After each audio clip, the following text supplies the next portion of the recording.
Hey, how's it going, guys? I'm Paradoxic, and welcome back to The Boys. Episode 7 of Season 2 is finally out, titled Butcher, Baker, Candlestick, Maker. Last time, we had the Bloody Doors gone, or off, either one of those, but we met Lamplighter. We officially met Lamplighter, played by the awesome Shawn Ashmore, who many will remember was previously Iceman in the X-Men franchise, and now he's moved on to being a pyrokinetic, the same way that Pyro was. He can only, manipulate fire if he has a source. But we met him, and he's now working at the Sage Grove Center. But we had some flashbacks showing, the group actually meeting him way back when, and how Mallory gave Frenchie the orders to follow him, and then the truth about what actually happened. He never really, he kind of defended himself whenever MM accused him of being the reason that Mallory's grandkids died, but he never actually said what happened that prevented him from following Lamplighter. But now we find out that, one of his friends was actually overdosing, so he had to leave and go help them. But then by the time he got back, Lamplighter was gone from his last known location, and he was too busy torching Mallory's grandkids. So we had that whole thing going on. But he was working at the Sage Grove Center. He was a member of staff responsible for getting rid of any evidence, because their newest project was trying to stabilize the compound V, in adults, because it was a messy process in adults, and the best way they could do it was in babies. But they wanted to make it more efficient by making it available for adults anywhere and everywhere, anytime. But there were accidents. There were failures. There were just bad evidence that that they couldn't afford to actually keep around. So Lamplighter was responsible for torching that, and he was working with Stormfront to do so. So that was that. But then in the end, he kind of revealed the truth, and him and Frenchie revealed their respective truths about their past and what led them here. So that was cool. And in the end, Frenchie even convinced Mallory to let him live, because then they could use him to their advantage. They could use them they could use him to their advantage in some way. So we will be seeing a lot more of him. We'll be seeing a lot more. I think it would suck. It would suck to actually just to meet him just now and to lose him at the end of the same episode. So I think it's better and more interesting to keep him around and see what he's capable of. Especially if he's willing to stand with them against Vought. It'll be cool to see what he's willing to do. But we had him. We had Huey was injured. One of the subjects was released from the place, and he had a shockwave ability that sent everyone flying back, and the van toppled, and then Huey got impaled by a piece of metal. So they had to take him to hospital, and that whole segment, those combined segments, managed to bring Starlight and Billy Butcher together. So that was fun, I guess. That was weird, but fun to see. I think it didn't really kind of. I didn't really think that it'd be that easy to bring them together. But I guess they both care for Huey. They both love him in their own ways. So seeing him in danger did bring them together and encourage them to actually stick to the plan. So that was cool. We had A-Train and the Deep. The Deep brought A-Train to the church to meet the big man, the man in charge, and everything. So he offered A-Train kind of his own help and resources to help him get his life back. I don't know if he's going to help him get back into the 7, because that's the same thing he's doing with the Deep. So it could be what he's going to do with A-Train, but I guess we'll see what happens, because I think he told them that, to his knowledge, they're going to give A-Train they're going to give Shockwave the A-Train and costume, the A-Train name and the costume, so he's going to be replacing him. So yeah, I don't know how, what kind of control or what kind of connections he has that could actually prevent that from happening, but he's working to get the Deep back onto the team, and stuff. So yeah, I don't know, but I mean, it's kind of a weird parallel, because the Deep was kicked off because of the sexual assault alligator, the sexual assault story from Starlight. But with A-Train, it's just his physical conditions. It's his physical condition that Homelander was well aware of, his heartbeat, his addiction, and everything, and all that stuff going on. So I think those are two very different kind of reasons to be taken off the team. So I don't know if that's actually something, if both of those situations are things they can solve or not. But with the Deep, they're closer because they're now passing him off as a married man with with like a family on the way and everything. So I don't know like how they're gonna go forward with that, but I guess we'll see. We had that. We had Stormfront's history at the end was revealed a bit more. She was born 1919, and she grew up to not only be married to Frederick Ball. She not only married the founder and the creator of Compound V, she was also the recipient of the first ever successful Compound V injection. So she's the first soup ever created that lived this long. So yeah, I think along with superpowers, or at least along with the unique superpowers, you also get the added gifts of like endurance and like a healing factor, or like cellular regeneration of some sort. So she is a lot older than she looks. Even that picture with her and the old lady, it's not actually her grandmother, it's her daughter. That is her daughter. So she's a lot older than she looks, and she comes from a much, much darker time, one that she's trying to rebuild in the modern day. And Homelander accepts her. Homelander pulled her into a very, very fascist kiss at the end of it all. So he accepts her for who she is in the worst possible way. So Homefront, Stormlander, I think those ship names are popping up. Those ship names are popping up on social media. I think Stormlander sounds catchier, but either way, they're together now. They're together, so that kind of makes me worried, because I think on the one hand, it's obvious that he's torturing Maeve with her sexuality and how they're marketing it with Vought, but on the other hand, it means that he no longer cares for her now. He now has Stormfront. He now has someone who basically is exactly like him, so he could care less about what happens to Maeve or Elena. He could probably kill them both by the end of the season, but I don't know. I don't know where they're going with that. But in regards to Elena discovered the tape. Maeve managed to get the Deep to retrieve some wreckage from the bottom of the ocean, from the plane that went down in season 1, and that wreckage is some lost GoPro footage of Homelander and Maeve both leaving the people of that plane to crash and burn, because he couldn't actually do anything to stop them from crashing, so he figured, just let them all die and stuff, and we can't save even a single person, because there will be a witness to what we did to the rest of them. So yeah, so her plan is to show that to Homelander and either have him leave them alone after it, or to go straight to the press and release that footage. So I mean, I don't know how that's still going to make Maeve look, because Maeve is shown to be even reluctantly compliant.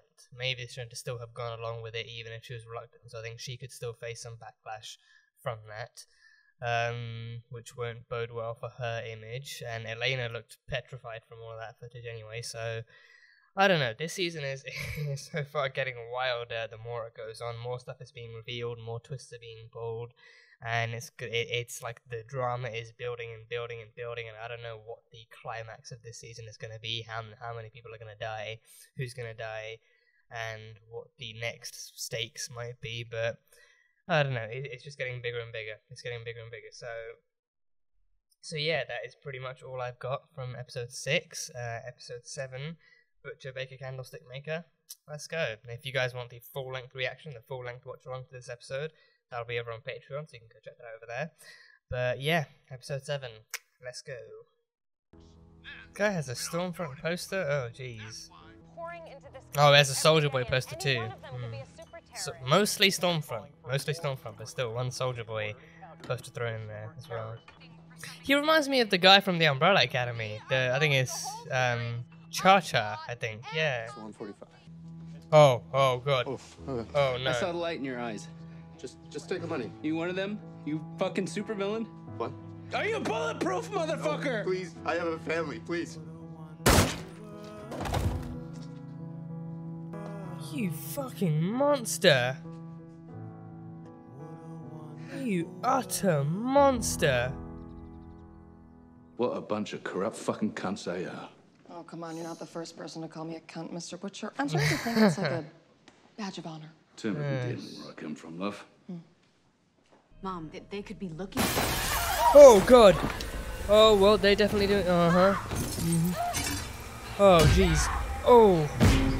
Oh god. Oh Noah. Oh Jesus. No abandoning your post this time. No matter who calls you, you tell them to take care of themselves, and you watch her. Keep an eye on her. He's dead. Your father's His dad. Oh yeah, his dad had cancer. He's gone. He's gone. Translucent, invisible cock.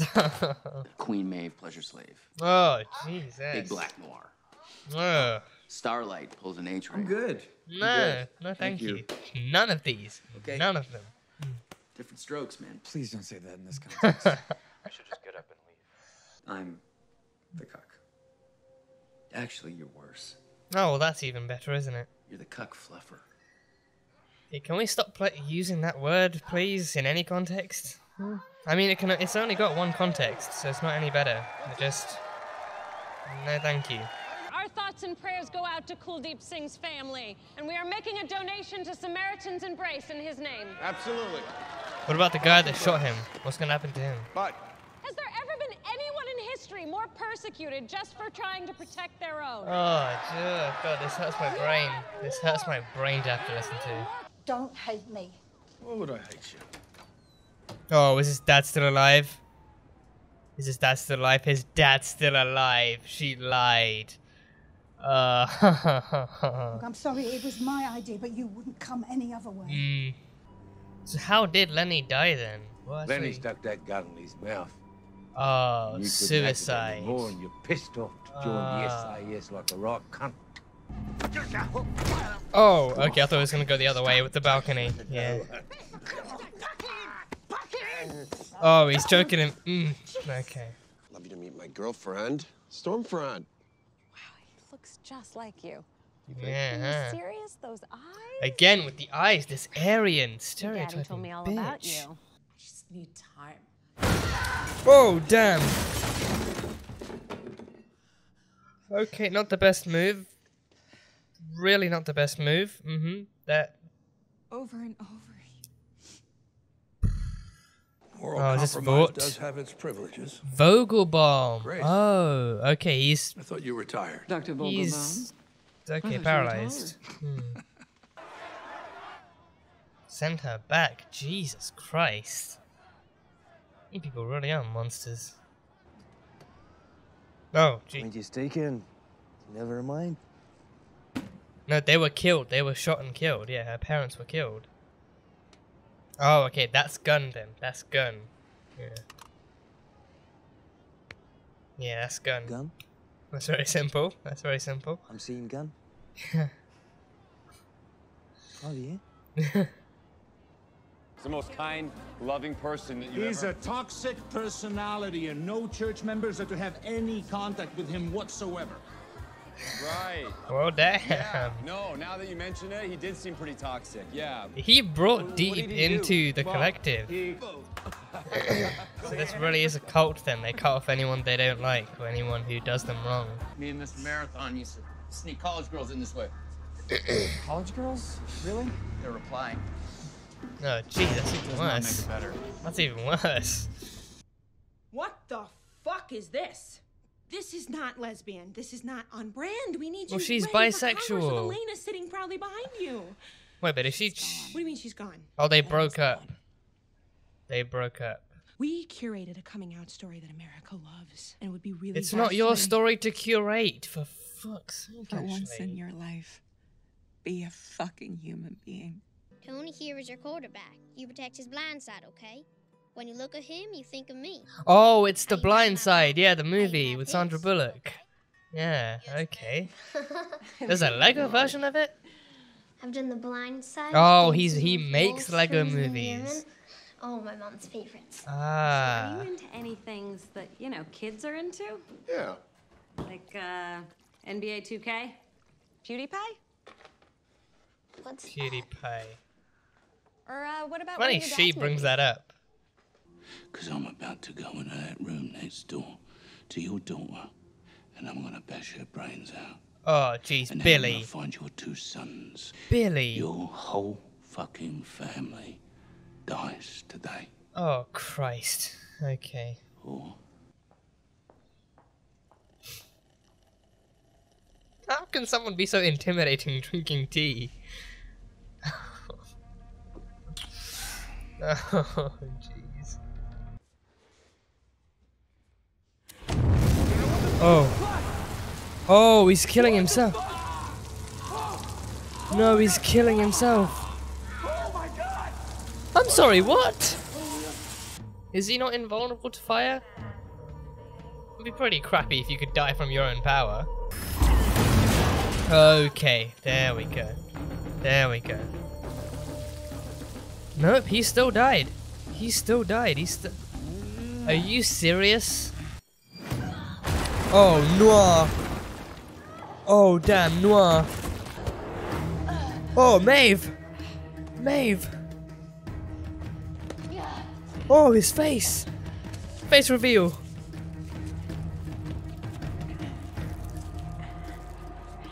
Half a face reveal. Was that an almond joy? Oh, he hates... He has a tree nut allergy. Oh, that's why he doesn't like almond joys. He's allergic to nuts.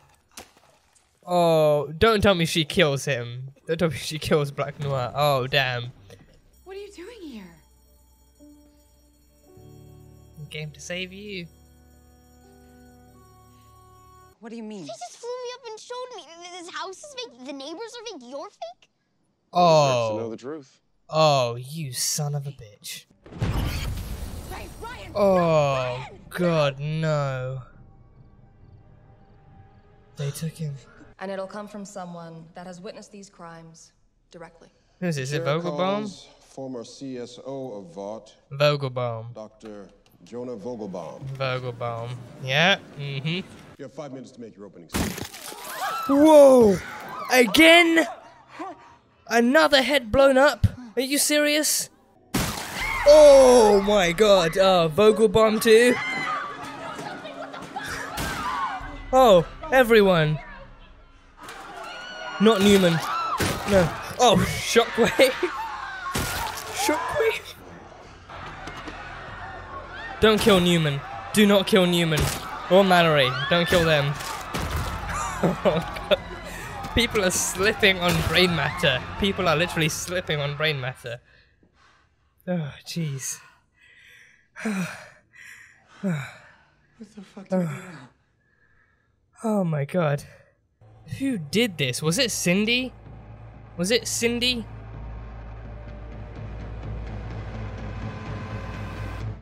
Oh god. We're defended by our heroes.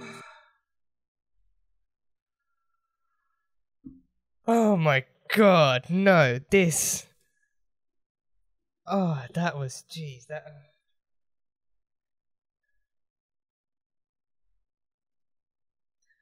Wow. Just heads everywhere being blown to smithereens. Good Christ. Oh god, okay, oh, that ending.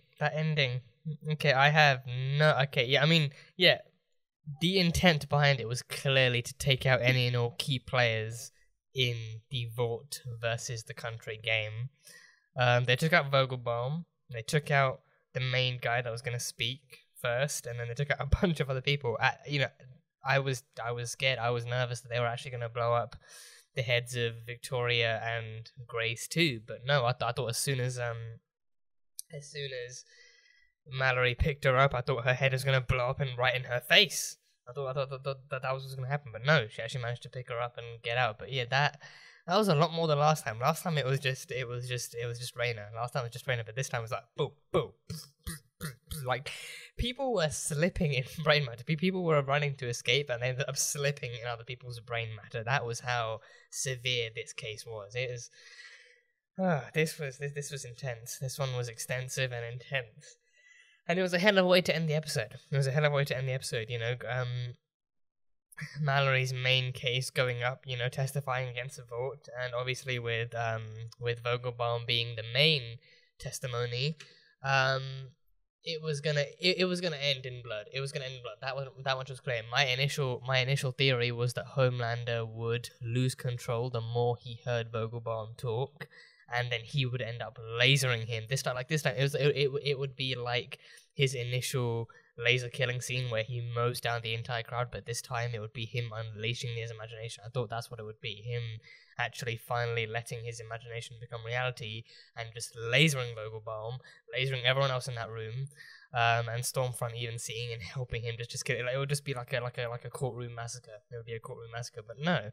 It did not go. They had nothing to do with it. They had nothing to. They didn't have anything to worry about because they weren't the target. So,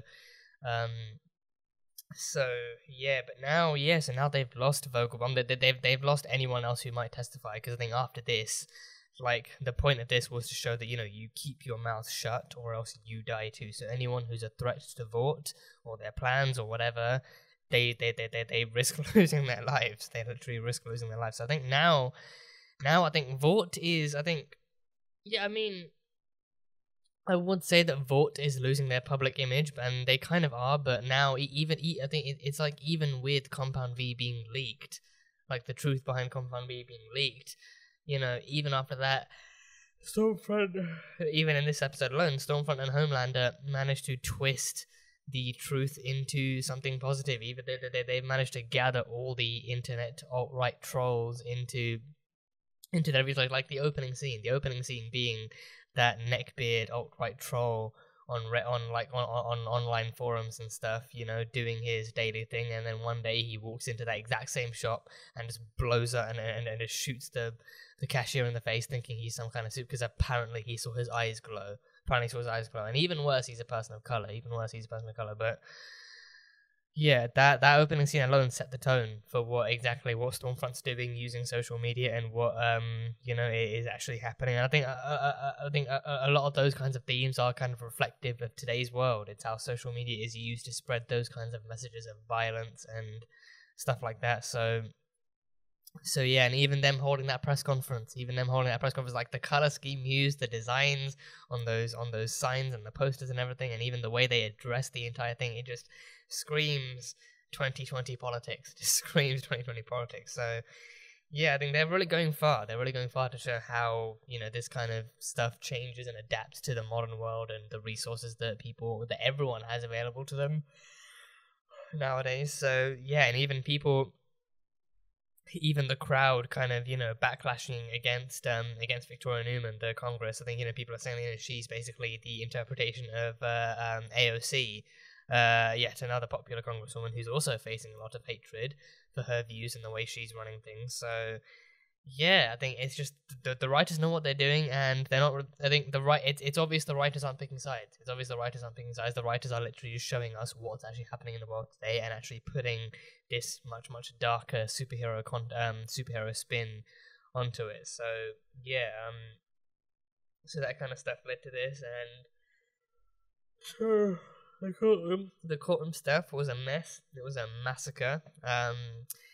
And yeah, so I think after this it's going to be even harder for them to get anything done, because for one thing, they've lost any potential, they've lost any people they had working with them now, and for another thing, this has shown that anyone testifying against Vought will be killed on sight, and that will be on the site of the person responsible. I think it might have been Cindy. It had to have been Cindy. Cindy has the power to blow people up and stuff. I mean, when we saw her using her power, like when we actually saw her using her power, she did it to the guy's whole body. But then with this one, if it's off screen, it's exclusive to heads being blown up and stuff. So I don't know if it's actually her. I don't know if it's actually her or maybe someone else. Or I don't know, because I mean, it would have to be Powers, because only this time we didn't see any. We didn't get the chance to see any nosebleeds this time. So I don't know if it definitely was her, because with Raina, we had like the hint of the nosebleed, and then she looked up to the boys, and then her head blew up. But this time it's just, heads, boop, boop, boop, boop, boop, just everywhere, heads everywhere at random, just exploding. I think mostly key players, but also a bit random. And Raina and Mallory and Newman managed to escape. So yeah, they have to get themselves to safety, but yeah, that courtroom thing was a fucking mess, an absolute fucking mess. So I don't know how they're gonna approach things from here, but yeah, it's gonna have to be in a way that actually lets them continue the fight, because that was even something that Mallory addressed with MM, like the fight never ends. Like you take down one suit, 3 more pop up, and it's a never-ending fight. So the best thing you can do is walk away and let go. So yeah, so she even made him the offer of getting him and his family a plane ticket to Nicaragua, I think it was, and then he said he'd actually take her up on it after all this stuff was done. So hopefully we can see a happy ending for MM and his family, but I guess we'll have to see. We'll have to see. Lamplighter dies. We did not get Lamplighter for long enough, I don't think. I don't think we got Lamplighter for long enough.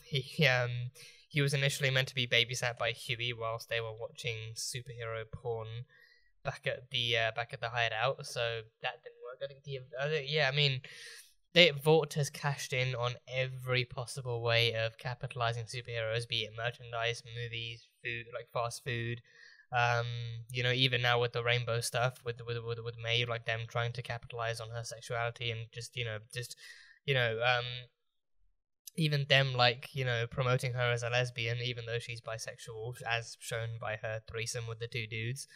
But yeah, that's her thing, and Lamplighter is just stuck wallowing in his own self-pity, watching, Homelander porn and Maeve porn and Black Noir porn and just every possible porn available for superheroes and stuff, and watching it all old school, watching it all on the VCR tapes and everything, just refusing to download them and stuff. So yeah, but he killed himself. That was his plan. His plan was never to get him to Annie. His plan was never to get Huey to Annie. It was always to actually go into the conference room in front of the tower, in front of the statue, only to find out that his one was replaced. I mean, did he not know he was replaced? I'm pretty sure he knew he was replaced. He must have known Starlight was there to replace him. It was all over the news. It was all over the news that Starlight was replacing Lamplighter in the 7.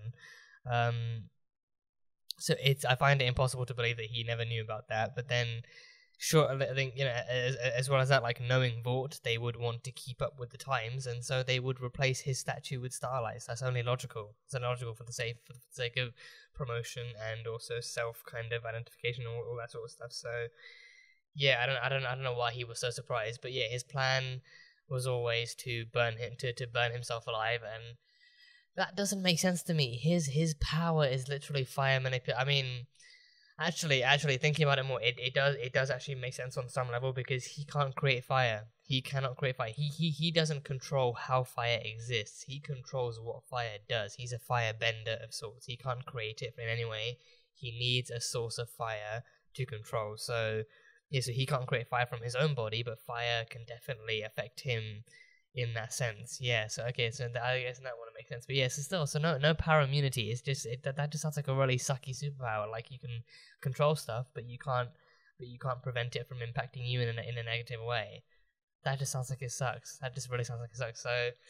So yeah, no, like, geez, okay, so he burned himself alive. That was his plan all along. His fondest and most distant memory was his dad seeing him burn something, but like he'd burn his house down when he was 4, and that was when his dad admitted he was proud of him. But then after that, nothing. So yeah, even becoming a member of the 7 did nothing but screw his life over. So after that, he was kicked off and then retired, and left to burn people alive at Sage Grove Center. So his life was nothing but misery. So yeah, so 2 episodes of Lamplighter is all we get, and then he burns himself alive in front of the statue and stuff. So yeah, that is, I don't even know how to feel about that. I don't know how to feel about that death. So I literally thought he was actually it was a fake. I thought it was a cop out. I thought he was just pretending that he burned alive to set off the sprinklers. But then he could just burn the sprinklers himself and let us off the thing. Because I thought, because the sprinklers went off and then the emergency power came on, and then that gave Starlight the boost. I thought that was his plan. Like, he knew he could. I thought once he got there, he'd realize, he'd tell Huey, we can't actually get into 42D or 43D or whatever it was, but we can get Annie out. We can get Annie out, give her an extra boost of power, and let her know that people are here. But no, his plan was just get himself killed. But then, he probably knew the other thing anyway. Probably just, knew that his death would actually also help to get Annie out. But oh Jesus, this bloody show. But yeah, Lamplighter's dead. R.I.P. to Lamplighter. So I think he. I don't know. I've got a bit of a headache going on, so that doesn't help. But along with that, I'm still in that phase where you're still I'm still at that stage where you're still processing what you've seen. Because this show, right? This show is like a Netflix show. It packs so much stuff into an hour, and it leaves you to process everything by the end of it. So yeah, I know it's gonna take some time. And then we had that fight scene with Starlight and Black Noir. We got Starlight and Black Noir fight scene, which was cool. She couldn't use her powers much because Black Noir was wrecking her, but we did get something cool though. We did still get something cool. We got a what was it? We got a Black Noir, half of a face reveal. Half of a Black Noir face reveal. Yeah, half of it. Yeah. She almost passed out, then Maeve came along with some almond joy. So he has an almond joy. He has a tree nut allergy. So almond joy, that's why he hates almond joy. But yeah, she ripped his mask off. So I can't tell if that was actually the actor, because I think there is an actor who actually plays him. There is an actor who plays him, Nathan Mitchell. He is the guy behind the mask. But I think this might be him. I can't actually tell because, again, it's half a face reveal. But yeah, he does have a burned face. Does have a burned face. So I think, yeah, my theory, I don't know if I mentioned this before, but my theory was that he actually looks somewhat like Deadpool, like all burned and scarred and stuff underneath, and that's why he has like a full bodysuit and everything. Why he doesn't talk or emote in any way, we don't know, but this is why he wears a full body mask. He's basically like Deadpool and Batman mixed together, just doesn't talk, but has a disfigured, like a burnt face and everything. So yeah, so Maeve came along and saved Starlight, force-fed him Almond Joy, and then kicked his EpiPen away. So that was intuitive, intuitive. I don't know. It was clever, I think. Yeah, that is yeah. So that was just left him. I hope this doesn't mean we lose Black Noir. I cannot. I think a lot of us would agree that we speak for Black Noir, but we had half a face reveal, so that was that. But yeah, Maeve and Elena broke up. She lashed out. Elena could not get past the footage. Elena could not move her mind or her memories past the footage of the plane crash. They're saying that, she imagined the little girl and all the other people living their last moments on that plane as it crashed. She imagined that and lay awake at night imagining all that stuff, and she just couldn't get past it, and then that made Maeve lash out with toppling the entire table over. So yeah, I think we never really kind of saw any kind of any like actual like violence within their marriage. We were like we never really saw.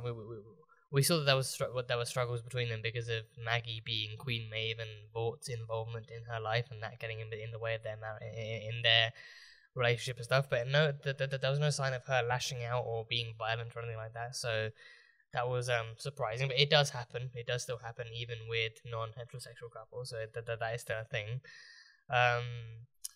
So yeah, so she opted to take a break, to take a step back and kind of reevaluate the whole situation. She was going to go stay with her sister and everything, so that was that. So then that breakup caused Maeve to fall down the rabbit hole, and she ended up just having a threesome with the guys. And obviously Ashley's immediate reaction is, oh, this can't be very lesbian. Yeah, it's not very lesbian because she's bisexual.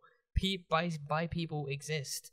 They exist. And yeah, going into a bi women being with women does not stop them being bisexual. They're still bisexual. So yeah, I mean, it doesn't need to be said because it's obvious, but some people out there are like Ashley. They're like, oh, that's not very lesbian, that's not very straight. No, it's really very bisexual of her to do such a thing. So yeah, but I think more than anything, it's just a signifier that she's again falling down that rabbit hole and hitting rock bottom. So she's very much broken over Elena's breakup and stuff. So yeah, so she's going her own way. Her last act of heroism, I believe, was stopping Black Noir, was fighting back against Black Noir, and also saving Starlight. Because Starlight has been branded a traitor. Starlight was by Homelander and Stormfront. She was publicly branded a traitor to Vought as a mole, as a mole within Vought. So I believe that was the main reason she was attacked by Black Noir in the conference room and everything. So there was that. But yeah, Maeve, I think she's going her own way too. Maeve is going her own way without being branded as a traitor, without being branded as a mole. She's just going her own way because she can't work with Vought anymore. Though I think the one thing that kept her with the Vought was knowing that Elena was safe because she wasn't really publicly involved with her or involved with her in any kind of way, besides from being somewhat in connectivity in the last season. Being now that she's lost Elena, now that she's lost everything else, she doesn't need to be the Queen Maeve that other people think she is anymore. So I think this might be the first step to her actually being her own Queen Maeve outside of Vought and just letting go of that connection as a whole. So I look forward to seeing how that suits her. I look forward to seeing how she adapts to that new role. We meet Billy's father. His mother lied to him initially, telling Billy that the cancer had finally gotten to him and he was dead and everything. So she lied to him to get him to actually fucking see him at all, which he did. And yeah, I know. I think I saw a tweet from someone. I can't remember who it was, but I saw a tweet saying that that someone from Lord of the Rings would be playing Billy's dad. I don't know who he is. It's been, for one thing, it's been way too long since I've seen any of the Lord of the Rings movies, and for another thing, I haven't really watched them all in one sitting completely. I've watched The Two Towers, or is it the two? I think it's The Two Towers. Yeah, The Two Towers, and the last one, which, I'm just going to look them up. I'm just going to look them up because the names have escaped me. The Lord of the Rings trilogy. Fellowship I've seen. Return of the Kings I haven't seen all of. Yeah, Two Towers and Fellowship of the Ring. Two Towers and Fellowship of the Ring are the ones I've actually seen. Return of the King I've seen bits and pieces. So yeah, that's the first one, I believe. That's the first one, and it's still in cinemas. They're still showing that in theaters, in very few, but they're still showing it in theaters. So that's interesting. I think this might be the first one. Yeah, this may well be the first one. So yeah, who does he play? Okay, so it's not listing him as an official actor or character, but he was in it. He was apparently in it. So he played someone in Lord of the Rings, and I think Carl Urban was in Lord of the Rings too, right? Was he in Lord of the Rings? I don't know why I remember him being in Lord of the Rings. Yeah, he was in. Who did he play?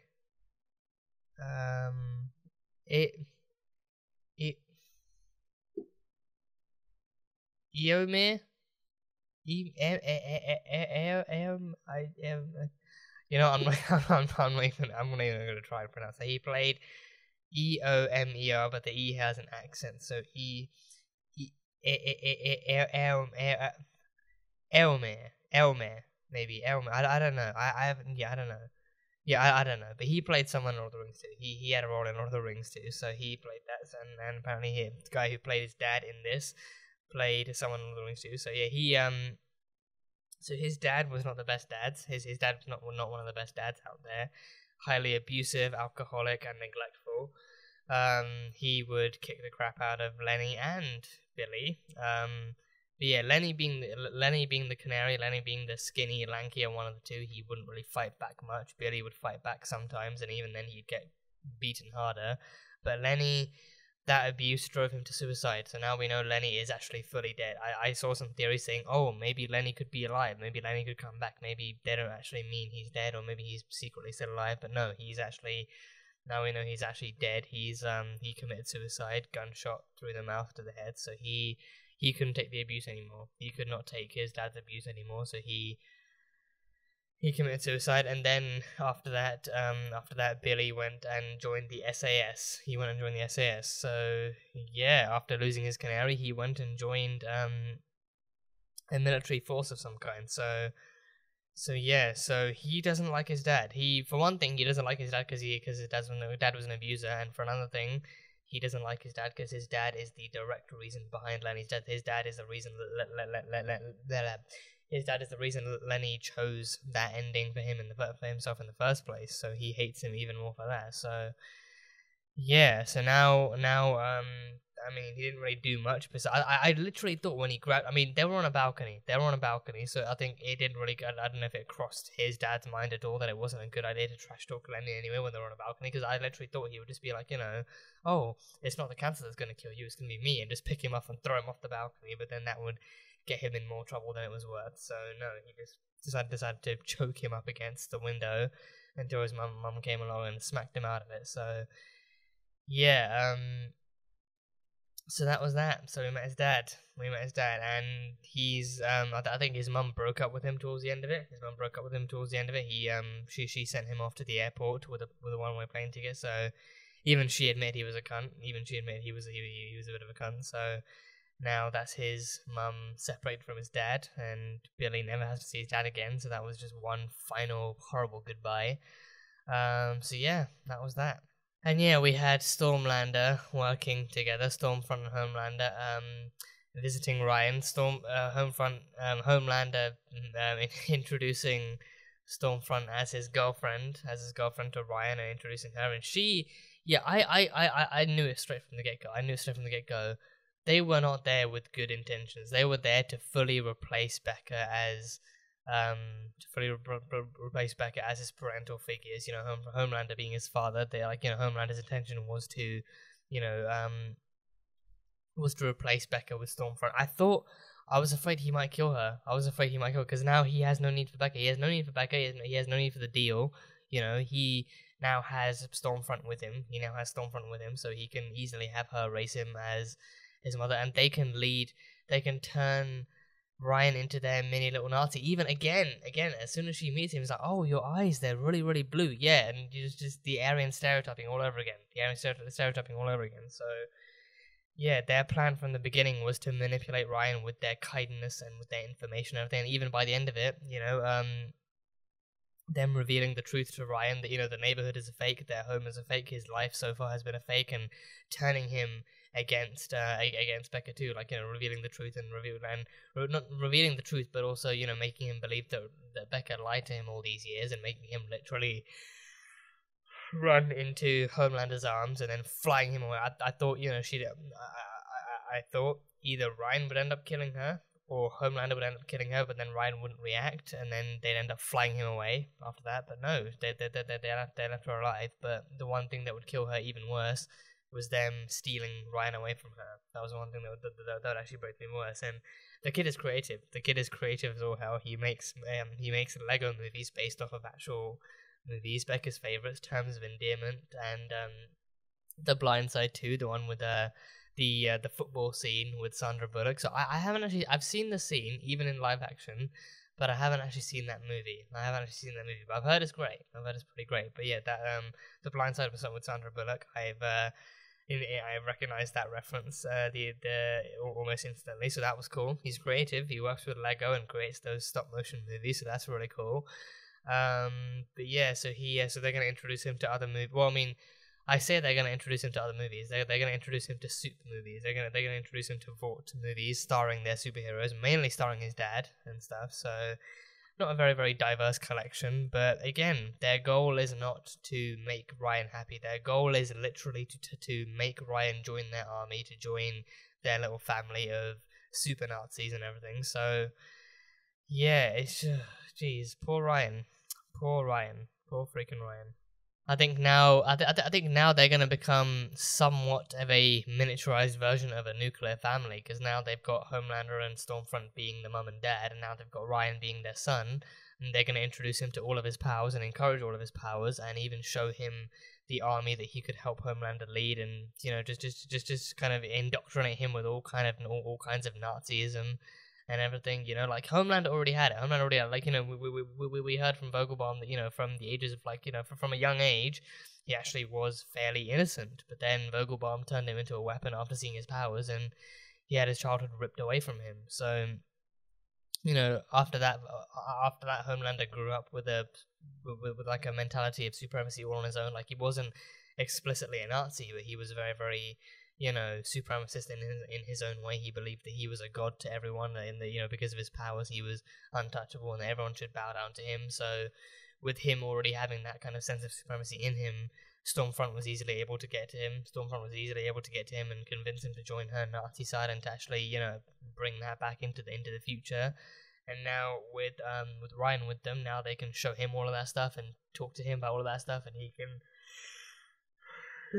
He's very, very young, so he can be manipulated to follow that image too. But whether or not he'll actually go for it, I don't know. Because I think he's older than Homelander was when he was manipulated. He's older than Homelander was when he was exploited that way. So he's already spent a good enough amount of time under Becca's eye, being taught all these open things and all these different good things. But now, again, it's the fact that they've turned him around on Becca, the fact that they've actually kind of showed him the environment that he was growing up in, how fake it all was, and how it's all Becca's fault, and made him blame Becca. And if that's how easily they can turn her against him, we don't know how, like, we don't know for sure how long that can last. Like, we don't know how like, for how long he can hold that resentment against Becca, because however long he can hold it for, that's more than enough time for them to actually use it against her and against him, and use it to actually turn him into what they want him to be. So I don't know, but the clear-cut image, the clear-cut kind of, you know, interpretation of that is the fact that they are going to use him for whatever they need him to be, and cut Becca out of the image completely. I was afraid that they were going to kill her right on the spot, but no, they just needed him. They had no use for her.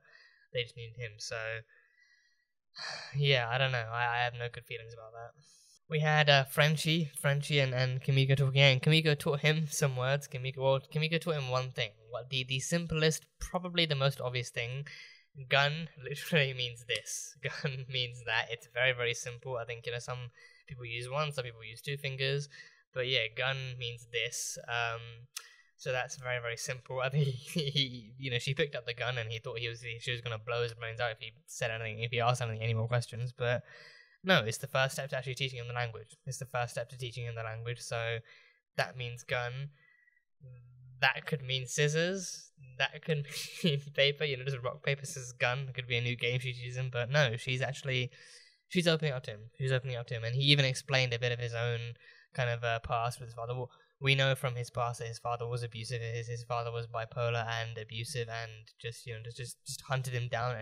Hunted him down anytime he tried to escape. But his mother, when she was around, his mother would actually keep him close by her side and actually teach him how to cook. And cooking used to be their thing, and she'd teach him how to make sauces and all the mother sauces and everything. So that used to be what kept them together. That used to be what actually kept them bonding and stuff. So yeah, so Kimiko's mother, I think she said she used to teach her how to cook. But then again, her and her brother lost their parents at a very, very young age. It was when she was still a child that she actually lost her parents to the Shining Light Liberation Army, and then they were kidnapped and trained to be soldiers, and also pumped up with Compound V. So yeah, so she did not. I mean, she had very much an abusive childhood too, but you know, it was on like a much, much grander scale than he did.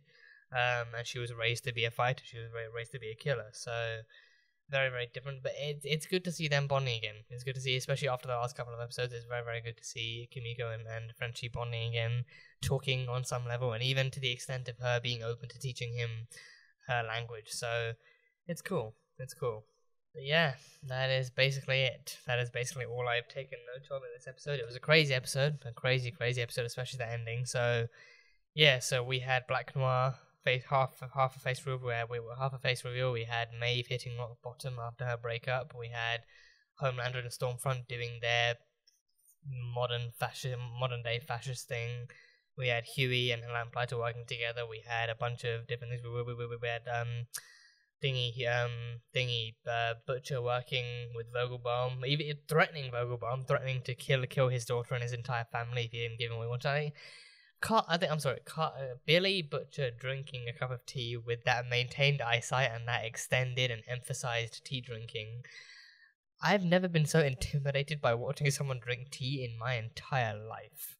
Like, how Carl Urban does it, I will never know. But I've never been intimidated by someone drinking tea in such a menacing way in my entire life. Like, he does it. Like, you know, just like no one else can. I mean, Homelander drinking could probably have the same effect. But I mean, Billy and Homelander are intimidating in different ways. Homelander could have the most calm stance 1 minute, and then the next second he just laser blasts you to death. But Billy, he has that kind of coldness to him that knows, you know, he can beat you to death. He can and will beat you to death. But Homelander, he could, you know, you could literally be having like a conversation with him 1 minute, next minute, boom, laser eyes. But yeah, Billy and Homelander do it in different ways. Carl Urban and Anthony Starr, they are just, you know, just rock stars in this show. They are complete rock stars. So him making that threat overall, and then suddenly having a smile on his face and actually drinking tea in such a menacing way, just that scene alone is just beyond amazing. So yeah, we had all this stuff. So going forward, we have to see how Grace and the boys and Victoria Newman actually face this Vought threat and face this literal mind-blowing threat, how they actually move forward with their case and how they combat this particular threat, and how Stormlander moves forward with Ryan and how Annie moves forward with being branded a traitor to Vought, and how the soup terrorist thing goes forward. So yeah, I think that opening scene alone shocked me. The opening scene alone shocked me, but it's also it's also fairly reflective of how, you know, trolls like that work in the modern day. So yeah, it's crazy. It's crazy. So yeah, that is pretty much all I've picked up. Again, if I am not as attentive, or if I didn't really pick up as much from this, it's because I have a bit of a headache, so it's kind of affecting how I kind of watched this and did this whole video. But regardless, it's up. I'm done watching this as soon as it comes out. So yeah, it was fun regardless. So yeah, that was The Boys, Season 2, Episode 7, titled Butcher, Baker, Candlestick Maker. So thank you guys so much for watching this video. If you guys enjoyed it, then salt and burn that like button. Comment on what you thought of the episode and what you think is coming up next time on The Boys. The uncut reaction, the full-length reaction for this episode will be over on Patreon, so you can go check that out over there. And yeah, that is it. So I will see you guys next time.